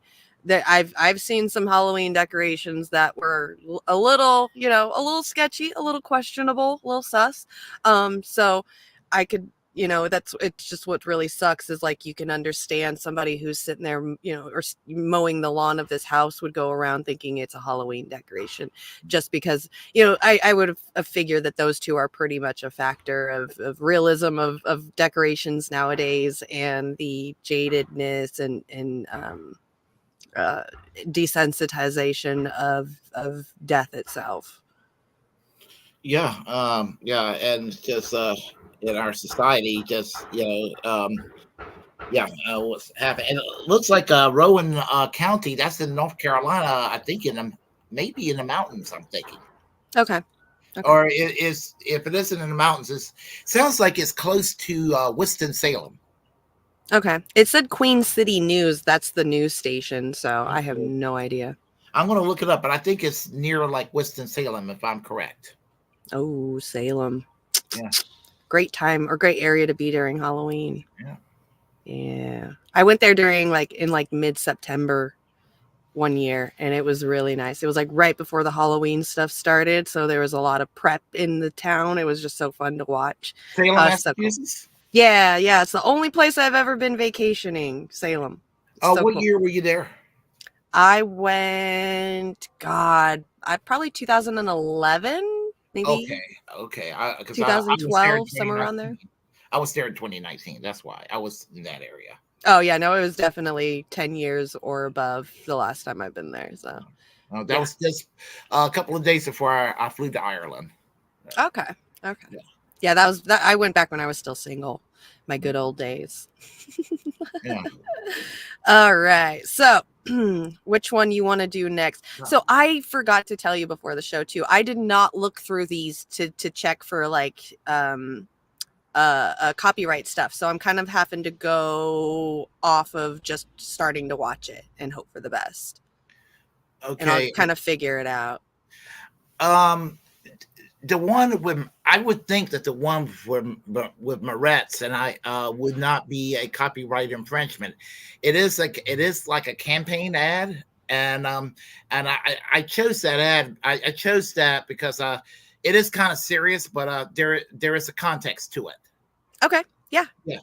Hold on. Let me open it up and we'll get to it. Okay. And I'll explain that to everyone in a moment. Go for it. Yeah, and as I said, we're all for the Palestinian cause, no questions about it. Absolutely, Gaza, what's going on is a crime. Israel is an apartheid state, and Benjamin Netanyahu is a war criminal, as far as I'm concerned. He's an absolute monster.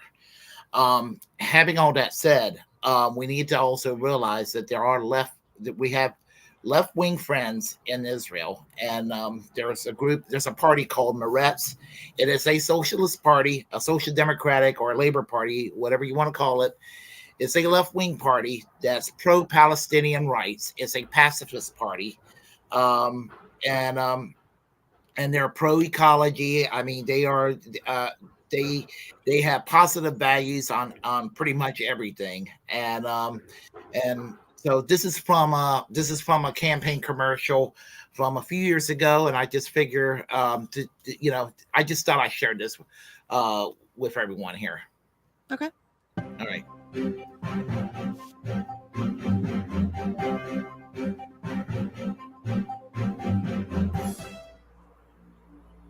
עכשיו הזמן להתעורר, לקום בכל הכוח. שתקנו די, נתנו צ'אנס, עכשיו הזמן לצרוח. אסור להתחבא יותר, אפילו שמלחיץ. לא מוותרים על ישראל, אנחנו שמאל אמיץ. וזה הזמן לשמאל, ברור שזאת הדרך. שמאל, ברור ולא בערך. שמאל, כי אין לנו עוד ארץ. שמאל, ברור שזה מרץ. עכשיו הזמן להתעורר, לקום בכל הכוח. שתקנו די, נתנו צ'אנס, עכשיו הזמן לצרוח. המדינה צריכה עברור, לצאת עכשיו מהסחרור. המדינה צריכה גפור, שידליק דיבור ברור. וזה הזמן לשמאל, ברור שזאת הדרך. שמאל, ברור ולא בערך. שמאל, כי אין לנו עוד ארץ. שמאל, ברור שזה מרץ. שמאל, ברור שזאת הדרך. שמאל, ברור ולא בערך. שמאל, כי אין לנו עוד ארץ. שמאל, ברור שזה מרץ. שמאל, ברור שזה מרץ. שמאל, ברור שזה מרץ. שמאל, כי אין לנו עוד ארץ. שמאל, ברור שזה מרץ. שמאל, ברור שזאת הדרך. שמאל, ברור ולא בערך. שמאל, כי אין לנו עוד ארץ. שמאל, ברור שזה מרץ. Very cool. And what's sad about them in the recent election, they now do not have any seats in the Knesset at all. They're gone completely. And I mean, because the right has pretty much rule in the Knesset right now. The left is almost totally gone out of the Knesset. It is the most right-wing government they have ever had. There was a time when they did bounce around with a healthy, left opposition. Sometimes the left did govern. You call them good cops or what have you. But the left are almost totally gone out of the country. But I would say I would tell people, Moretz, I'm definitely without apology in solidarity with with these people. That they're good people. Mm-hmm. Yes. Okay. Yeah. That was awesome. That was a really good video. Yes. It's nice. I feel bad. Yeah, I feel bad for Palestine and all this stuff that's going over there. So seeing that kind of stuff just makes me so sad. I'm like almost at the breaking point of what's going on over there. Like you could see the bags under my eyes from all the crying I've been doing. All right, it's sad. There is Everything that's happening over there. There is one tiny little bright side to this. There is a space now where people are questioning it, and more than they've ever did before. There was a time it was like you weren't allowed, literally were not allowed to even question it. Now the door cracks open a little bit, and there are people in the mainstream media talking about it a little bit. And the reason they are is they have cameras. I mean, they have the cell phone, they have social media, and they're seeing for themselves. The mainstream media is not the ones doing the controlling the narrative anymore. You got independent journalists out there, and they're giving you the scoop what's happening, and people are realizing there's more to it than what the major networks around the world are going to be telling you, especially the American media. Mm-hmm. Yeah, you guys want to see what's going on every day out in Gaza. Wake up in the morning, go onto YouTube and turn on Al Jazeera. They're usually live, and that's when they're live, and they'll show you every morning because that's when it starts to become nighttime for them out there. What's going on. Just this morning when I turned on Al Jazeera, about 4 to 5 maybe hours ago, there is no longer any cell phone service. Most places don't have any electricity. Bombs started going off again. So every night there's been bombings. They're really starting to talk about ground campaigns now, getting on the ground in Gaza. From what I heard this morning is really in the talks now. Also, the UN resolution to cease fire, with also a couple countries from inside the UN, including the US, talking about that there's no additions to saying Hamas is bad and a couple other things, but it got passed. So Al Jazeera every morning, it's usually when they're live, you get to know what's going on, exactly what's happening down in the ground out there while it's happening. So, and then if you can handle the scenes of death, which is just overabundant right now out there in Gaza. I would, like I said last week, and I think the week before, go check out Sean King on Instagram. That's SHAUN King. He was very big during the Bernie Sanders campaign. I know he's one of those progressives out there that are activist kind of person. He's posting videos as much as he can. It's literally every 15, 20, 30 minutes he's posting something new, videos, but it's gruesome. Trigger warning, it is not pretty at all what's happening out there. And it's devastating and sad. Like, okay, what Hamas did, killing 1,600 people is bad, but like, I think now today it's up to like 6,000 Gazans have been killed. Palestinians have been killed so far in this. And so Hassan Piker was recently been saying, and I think somebody else had recently been saying, like, what's the ratio? Like, how many Israelis compared to Palestinians need to die before the Israelis are happy with the 1,600 of them that died? Like, we're at 6,000 Palestinians dead now. So where's the ratio going to be to where everybody's happy? Because I'm getting sick of the ratio now, and it's not fun anymore. It's never been fun, but just like it's almost like we're not allowed to have empathy for the Palestinians at all. And it drives, it's like, what, how horrible it is that if you talk about what they're going through with no water, no electricity, no internet, no access to food, no access to basic civilization, that you're somehow a bad person for acknowledging that. Yeah, right. I know. I don't understand it either. I really, really don't understand it.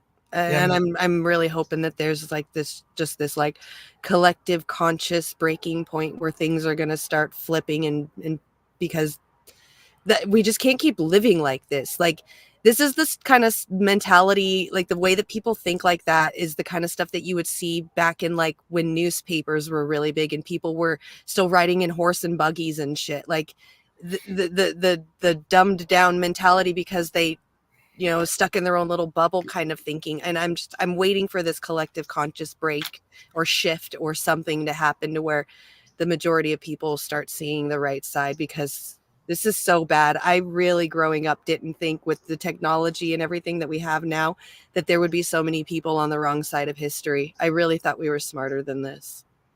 Yeah, and I was when the Cold War was ending 30 years, oh my gosh, 35 years ago. It's going to be almost 40 soon. There was I guess 30 years ago, it's 1993, when all this Oslo Accord was actually starting to take place throughout the 1990s.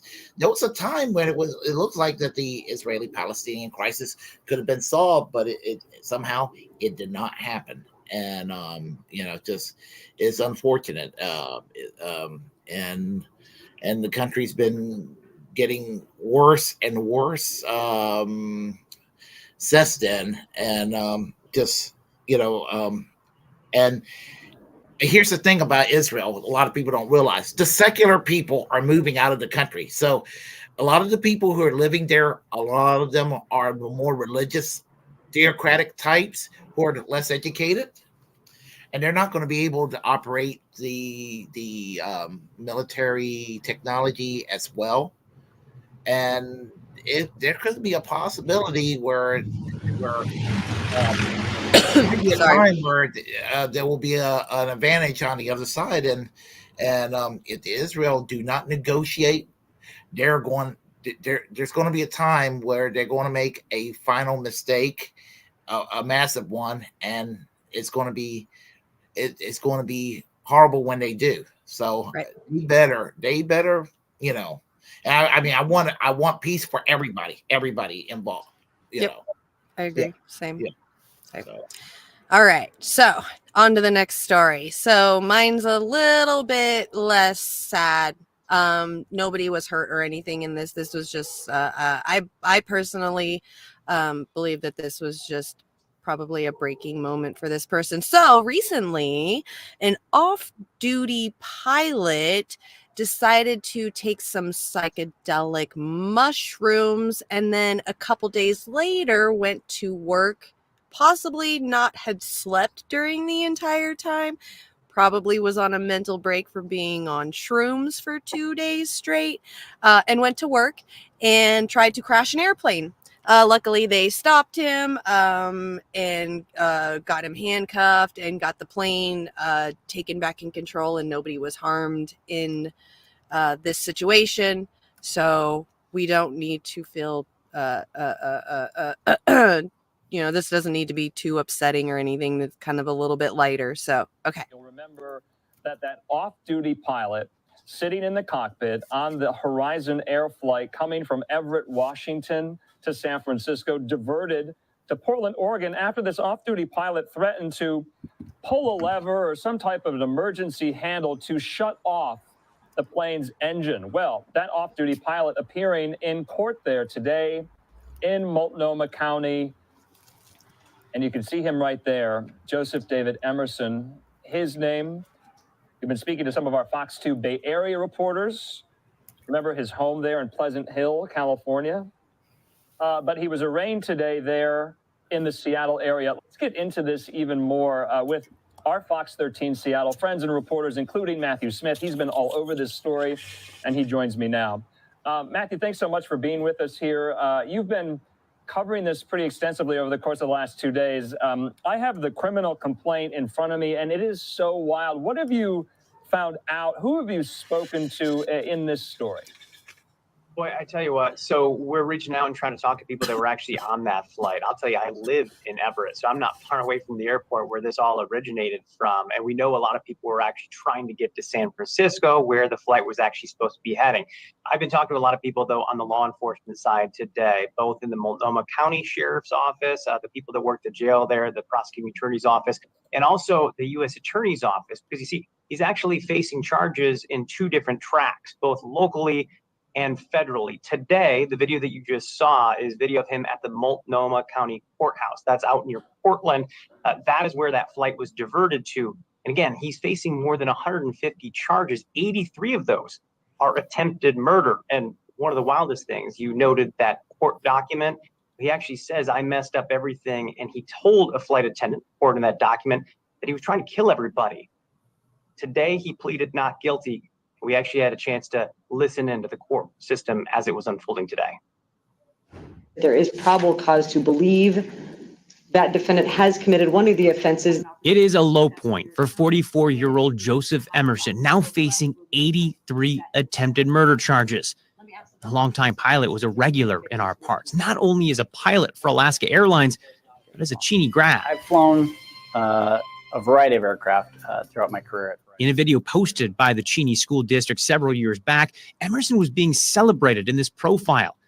He talked about falling in love with flying as a kid and knowing it was his future. The background that I got through my experiences in Cheney as a community, in Spokane as a community, helped make me the man I am today. They're just great neighbors, nice people. Neighbors in California couldn't believe the news either. From the well-manicured lawn down to the Halloween decorations, nothing seemed off. A deep dive into his social media accounts found Emerson, pictured here smiling and playing a ukulele, as a guy focused on two things: sports and flying. Our grandson goes over there when he's visiting us, and his kids come over here. We've got the guy that tried to shut the engines down out of the cockpit. But on Sunday, Emerson is accused of trying to crash a plane with 83 people on board. That includes 11 kids under 14. Emerson, off duty and riding in what's known as a jump seat in the cockpit, was talking weather before suddenly stating, "I'm not okay," and grabbing for a lever that would essentially have killed the engines, turning that plane into a jumbo-sized glider. A FlightAware shows how the flight, meant for San Francisco, quickly rerouted to Portland.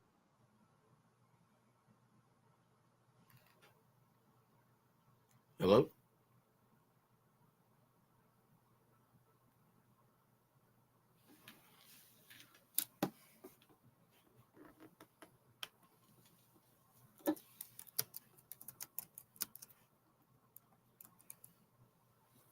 In a court document obtained by Fox 13, we learned that he told a flight attendant, quote, "You need to cuff me now, Of course I'm on mute. or it's going to be Of bad." course. Only later to reach I was for an saying emergency. that flight line was wild as shit. Like, they definitely took control of that pretty fucking fast. The exit before a flight attendant stopped him.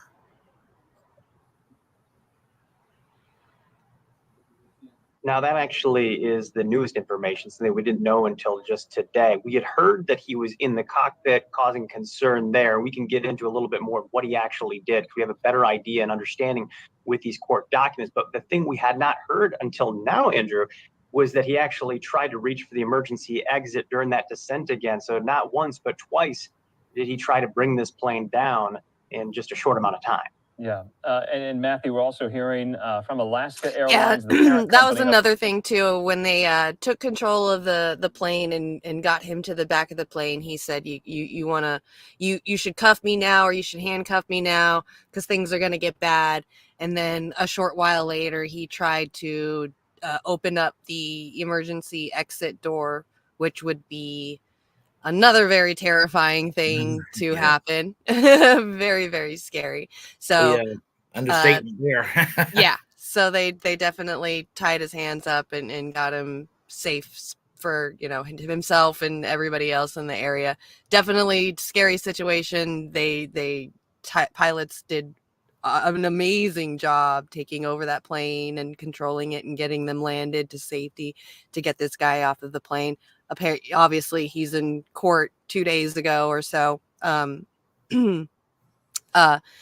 getting sentenced and all that stuff. So he's going to do his time, obvious, as he should. So not too sad of a situation. Definitely good outcome. so we can, I guess, laugh about it. Poor Well, guy was on mushrooms and thought that like the end of the world. I don't know. He was just done. It was like, let me. yeah, well, I mean, endangering so many people's lives like that. I mean, that's. I mean, when I wasn't on mushrooms, but when I was a poor college student, um, high on acid, working at McDonald's. I mean, did I ever tell you about that? No. Oh, No. let me tell you about that. It was New Year's Eve, 1994, and just past midnight, and I just on a whim with my friends decided to drop some acid, and 7-8 hours I'm supposed to kind of come down. I would not come down. I would not come down at all. I was still tripping balls, and I had to go be at work at 6:30 on New Year's Eve, and I could have just probably not showed up to work. It's fucking McDonald's. Back then the minimum wage was $4.25 an hour.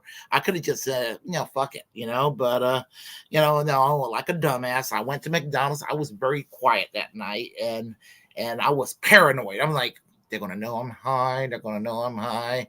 And they told me to they had a rush, and I had to go and put like 8 quarter pounders on the grill, and I had to put that searer down, and as it was sizzling, it started screaming at me. It's like, I'm burning! And I knew I was tripping, and I was like, I was like, oh no. Mm-hmm. Yeah, so I was probably the only bad trip, really the only really bad trip I ever had. I mean, when I calmed down, I kind of laughed about it. I looked like shit Sunday morning when my parents came to visit me, and we went out to dinner, and I looked like shit. It took me about 5 years to tell them why I was so out of it. Right. Yeah, no, absolutely. Yeah. I think the last time I ever did like a acid drug, I think I took acid. The night was fine. It started off fine. I think I started taking it at like 10 o'clock or something. But at about 11 o'clock p.m., my sister comes over to my house with my 4-year-old nephew, and it was like, here, I need you to babysit him. I have to do a night shift at Walmart. So I had to babysit my nephew while me and a couple of my friends at my house were tripping on acid, which was totally fine the whole night. He slept. He was already tired. He was already asleep. My sister just brought him already sleeping and put him in a bed in my room. Everything was totally fine the whole night. It was that morning because I thought it was done. I thought I was over the acid, and I wasn't, because I was sitting there and I was looking at myself I was looking at my hands on the couch because my hands just looked dirty for some reason, like dirty and grimy. I was like, I need a shower. And all of a sudden my nephew comes out into the living room, and he looks right at me, and he looks at me like this, and he puts his heads down, and all of a sudden his eyes just start like going like this, like demon eyes, and they turn red, and he smiles at me and goes, ha, and runs off into the bedroom. And I'm like, bro, my nephew is a fucking demon, and he's going to kill me. Like, I'm literally going to die. He's going to kill me. Like, I thought my nephew was a straight up demon. It was hilarious. And I took a shower and ate something and tried to get myself off of it. And I think my sister came home and got her son slowly or shortly after that. So I was okay. But that shit was scary. And I stopped doing that after that. I was like, nope, if it's going to turn my nephew into like some kind of satanic being, make me scared of my own nephew, I'm not going to do it anymore. I'm cool. I'm way cool. Oh my, it's my favorite illegal substance to do. I just haven't done it in years. I just have time Mine was ecstasy. I loved ecstasy a lot, but I can't do any of those drugs anymore because like I did them for like about 5 years, but just for some reason like it tripled the amount of seizures that I have because I'm epileptic. So I used to not have very many, like maybe once every couple of years, but then I started doing ecstasy and acid, and it was fun for a while, and I was only having, a couple of seizures here and there, but towards the end I was having quite a few. And then once I quit all of those drugs, I was having about 3 or 4 a month. So I figured those probably is what did that to me, is it got it worse. And so yeah, I couldn't do it anymore. And none of those. My drug of choice, well, it's not even really a drug too, is marijuana. I love my weed now. That's it. I don't even like those other drugs anymore. They're no fun for me. Yeah, I wouldn't even know where to go Yeah. for the other things to do. Even though Just go to your local rave. Are you kidding me? Come on now. yeah, that's true, I guess. Hell yeah. Yeah. And you going in there, if you dress like that too, they'd probably give it to you for free just to watch you trip. Yeah. Well, I actually used to get it for free. Hell yeah. Yeah, I used to. Yeah, my dealer, she gave that to me for free. She liked me, so she gave me the Hell yeah. acid for free. You know. Yeah. So, Yeah. I used to get my ecstasy for free because my cousin was a dealer. So yay for me. yeah. So pays to have connections. It does. It definitely does. Yeah. Yeah. And I grew up with my cousin. So I was like, bro, you're a dealer of all this stuff. And I knew you when you were a child. Like, this is cool. That's the coolest thing. Like having a dealer family member. It's so weird. It's such a weird thing. But it's cool to see. But it's like, it's bad, but you're like, that's cool. But then it's bad at the same time, but it's still cool. I'm gonna tell you something that's funny. At work, years ago, somebody, when I transferred from across town, somebody, people were curious about me. I guess I strike people as odd. So somebody found out that I partied and all this, and they were like, "You look so serious and everything," and one of my supervisors, Sharon, she's just like, nah, he parties, so like, no, I know he has it in him. That's right. That's right. I've seen your pictures. You definitely got it in you. Yes. Yes, gamer. Technically it is MDMA. That usually I don't know how it is now, but back in like the 2000s, you could either get the pure MDMA, which was in capsules, but ecstasy itself, so like the cool colored pills with like the little designs on top of them or little logo symbols on top of them, stamped on them, those were usually like MDMA and some other something mixed in with it. So like you can there was like uppers and then the downers. So like the downers was like the MDMA and like heroin, and the uppers would be MDMA and methamphetamine usually, and that's how they got it into the pill form too. It was like just I don't know. That's what I figured. I don't know how they got it into colors or how they got the stamps on them or anything. All I know was there was a difference with the uppers and the downers. So depending on what kind of high you would want to get, a lot of people did do the pure MDMA. I tried it one time and it didn't do anything for me, but I didn't like the uppers. So mine was the downer ecstasies, a lot of the blues and the green colored ones and stuff. So yeah, there was, I don't know how it is now. Is this 2023 now? I'm talking about like back in way like 20 years ago and shit like that. So I don't know nowadays. No fucking clue now. So let's see. We're talking about acid back in the 90s. Drugs are bad. Drugs are bad. Okay. Drugs bad. Okay. Drugs bad. Okay. Okay. So I wouldn't know. We don't condone drug use on this show, YouTube. Okay. We're just informing and educating. Exactly. Yeah. So, what do you like to listen to under the influence? A dubstep, any kind of rave dubstep music. It used to be house when I was back in the 2000s, like when I was doing it. You catch me, if I was at a rave, I was in the house section for sure. Give me that pop, lots of really hard, heavy beats. Yeah, I love that shit. And then it grew into dubstep. So I'm really weird, particular on what I listen to when I you like trance. You're going to think I'm weird when I tell you how I like to trip and listen to what I like to listen to. Okay. When I trip, I like to think it's 1966, 67. I mean, so I would actually listen to music from that time period, the kind of music from that time period. And I highly recommend a compilation called Pebbles. That has all this really weird music that were like a mutated imitation version of what the Beatles, the Rolling Stones, and the Yardbirds and all of them were doing, but they just mutilated it and mashed it up and make it really demented sounding and drugged out version of it. Oh, and when you listen to that on acid, You know. Okay. No, I never thought about that. That's Yeah, interesting. and of course, I listened to the first Pink Floyd album, The Piper. That's what I was gonna say. Pink Floyd would be good for that. Yeah, The Piper at the Gates of Dawn, 1967, their first album. Highly recommend tripping on that. If one were to trip on it, we're not promoting drug usage. We're Right, just right. educating. That's right. Yeah. No, I loved house, happy hardcore. If anybody threw I would always throw Bass Hunter.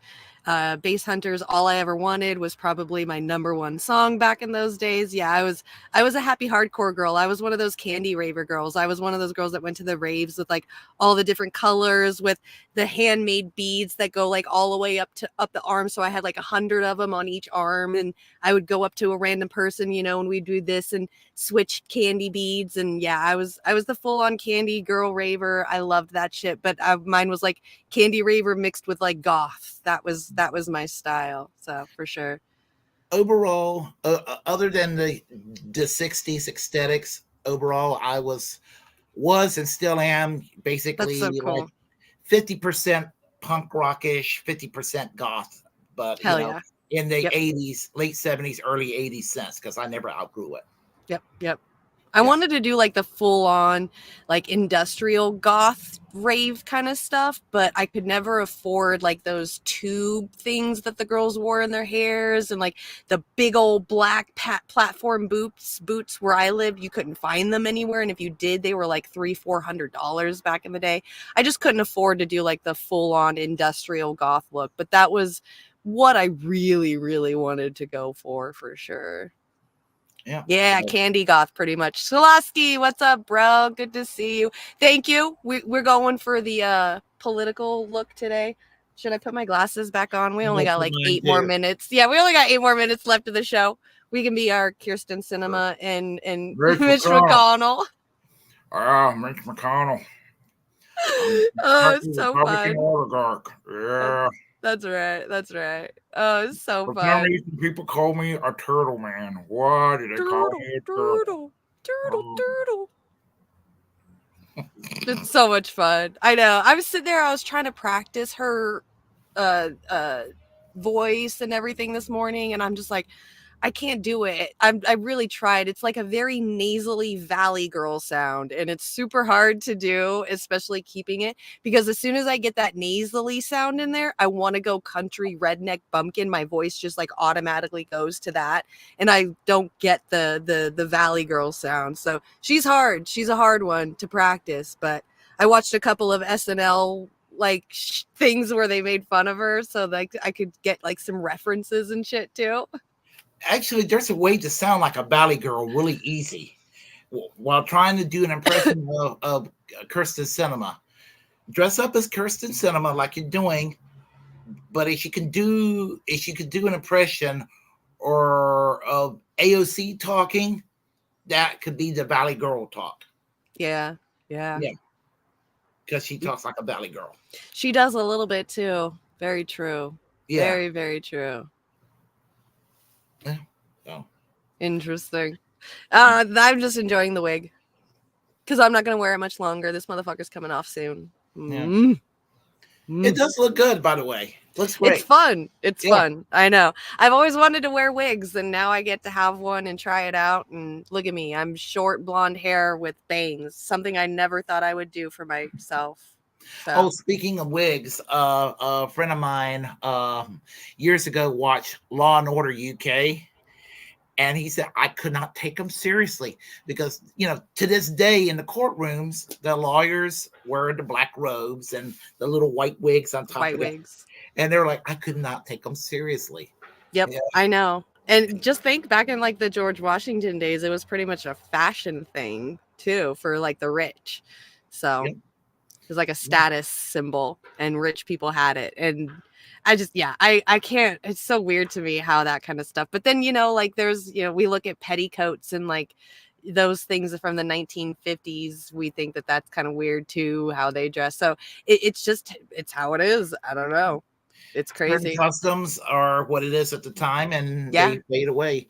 Yeah. The British House of Commons, the Speaker of the House in the British House of Commons wore the long white wig until 1992, until they had the first Speaker of the House. Her name was Betty Boothroyd, and she had this tall, white, thick head of hair.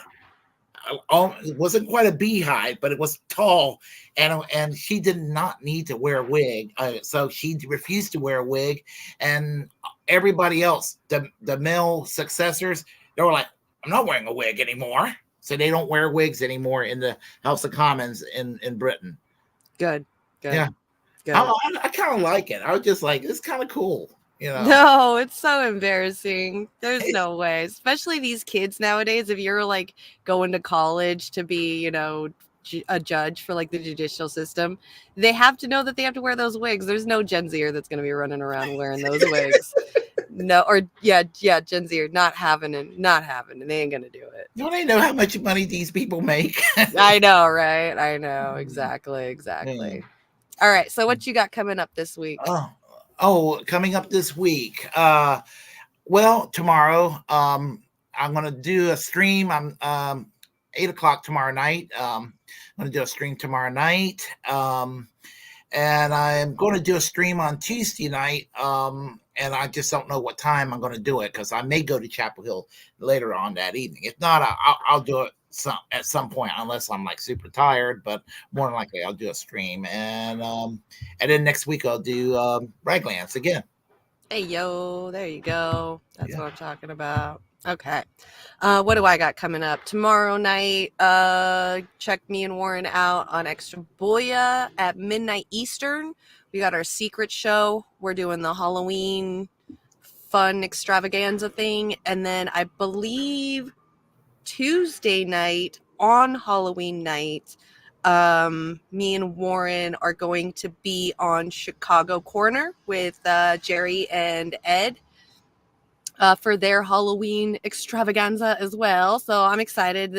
I think I'm just gonna have a whole weekend of online streaming, fun Halloweeny stuff. So also go and check me out on Twitch, Vexing Vixens, 1X on each of them. No like double X's or anything like that. Vexing Vixens on Twitch. I've been pretty much streaming my gaming there almost every day except for maybe yesterday, and I've been sacrificing to the Twitch demons their hours every day. I've been giving them at least 6 to 7 hours every day on Twitch. So please, I'm on the road to 100 subscribers, so at least I could just get monetized on there. That's all. I just need 100 subscribers. I think I got like 30 more to go before I get there. So I'm at 70. So I've got 70 friends so far. I just need 30 more friends that will allow me to torture them with videos and streaming content almost every day, because the Twitch demon gods demand it of me, or I will lose my soul. So please help me out. Go and subscribe over there on Vexing Vixens on Twitch. Please, please, please, please, please. I'm begging. Like, I'm starting to get to a begging point, and I have no shame in my game. So please, motherfuckers, go help me out. Thank you so much, Shalasky and Mr. H. Good to see you over there. Thank you for holding it down over on the Twitch channel. I see you guys in the comment section so much, and I appreciate you. Thank you so much. Okay, that's it. And and here's the thing: we have a Bragglands channel. Some of y'all watching it on my channel, and that's fine.